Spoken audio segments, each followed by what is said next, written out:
As a young man, he accidentally killed an Egyptian while defending an Israelite. Now, this wasn't just a regular murder. The Egyptian was beating up the Israelite, and Moses, seeing that his people were being oppressed by the Egyptians, intervened.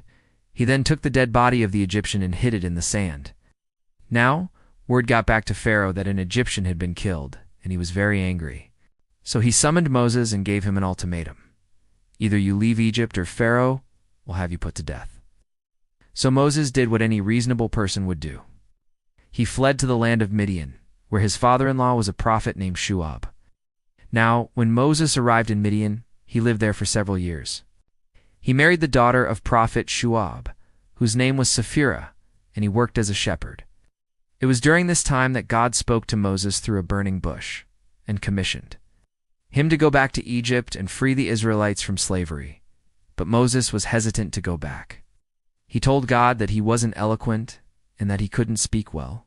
But God told him not to worry because he would be with him and would help him. So Moses, with God's help, went back to Egypt. Now going back to the story, after freeing the Israelites from slavery, Moses led them to Mount Sinai, where they made their first stop on their journey to the Promised Land. But before they arrived, the people became impatient, and they demanded that Moses make them a god that they could see. So God told Moses to go up into the mountain and stay there for 40 days and 40 nights so that he can make the 10 Commandments. And that, when Moses stayed in the mountain for 40 days and 40 nights and didn't eat or drink, and when he came down from the mountain, he had the 10 Commandments and the blueprint to make the tabernacle. So after receiving the 10 Commandments, Moses led the Israelites to the Promised Land, and they settled there.